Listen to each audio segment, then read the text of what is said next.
It was a mark of Connolly's reputation that the first place the British Army bombarded was Liberty Hall.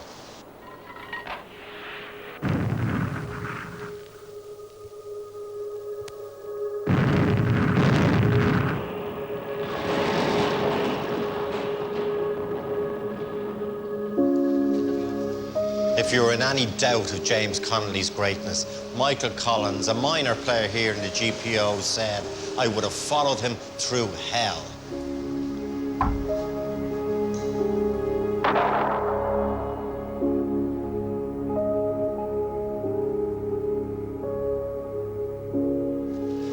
Connolly had already been wounded in the arm, but tried to keep it quiet for the sake of the morale of the men. But on Thursday, while inspecting a barricade here in Princes Street, he was shot in the ankle by a sniper's dum-dum bullet.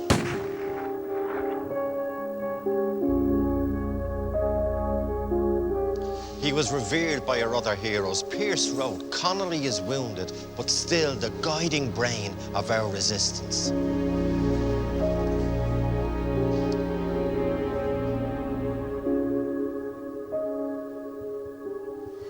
Perhaps his one military flaw was that his socialist logic made him believe that British capitalists would never bomb their own property or their own people.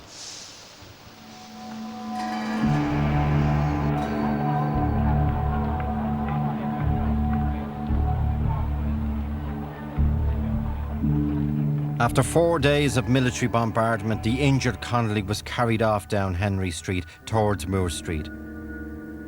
The leaders were trying to make their way to safe refuge on Parnell Street.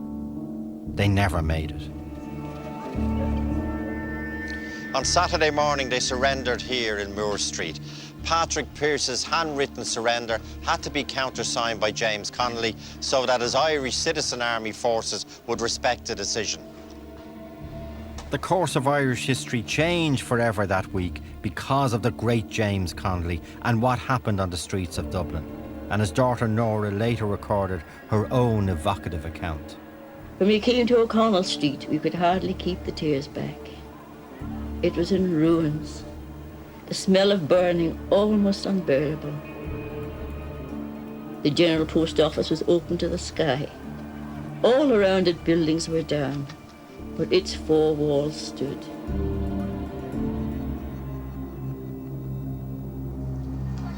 It was Ina who found out where my father was. He was in Dublin Castle, but there was no permission to see him. All his old enemies came out to bay for his blood. William Martin Murphy, the newspaper and tramway owner from the lockout, said Connolly should be singled out and dealt with. The Home Rule Redmond Knights at Westminster applauded the first executions, and Cardinal Logue telegraphed the Pope the insurrection is happily terminated. But would the British really execute a wounded man?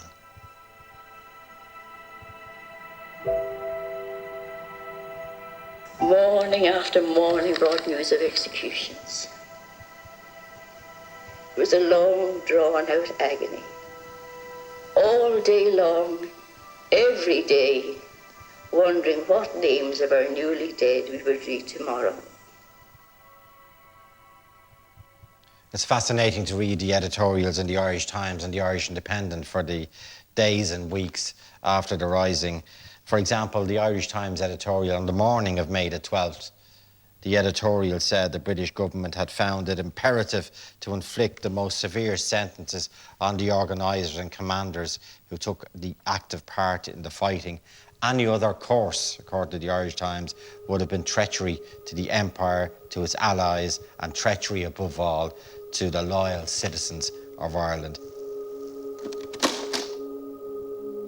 The first execution took place on May the 3rd. Over the next 9 days, 13 more were carried out. James Connolly's day of reckoning was to be on May the 12th. His wife Lily and his daughter Nora were allowed one final visit. My father lifted his head from the pillow as we came in. "You know what this means," he said. Mama broke down. "Don't, Lily," he said. "Don't. You'll unman me." "But your beautiful life, James," she sobbed. your beautiful life. And he said, but hasn't it been a full life, Lily? And isn't this a good end? James Connolly would be the last man executed in the aftermath of the Rising. The outrage over shooting a wounded man became so great, his execution inadvertently saved the lives of almost 100 others who had been condemned to death. Connolly was shot sitting down, tied to a chair on the morning of May the 12th, 1916. The doctor watching on said, "He was the bravest man I have ever known. He gripped the sides of the chair to steady himself, held his head high, waiting for the volley."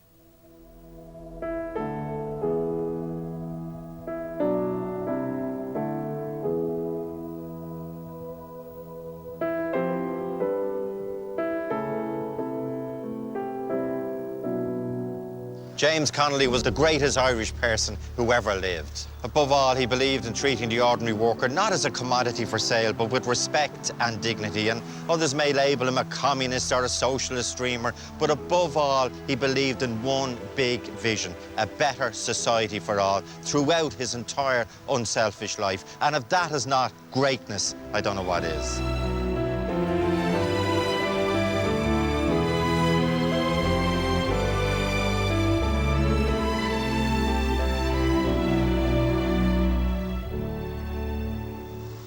I think Ireland was lucky to have James Connolly, and we certainly could do what it's like today. So vote for Ireland's greatest revolutionary hero. It's with pride and honour I ask you to vote for James Connolly. Oh, where is our James Connolly? Where, oh, where can that gallant man be?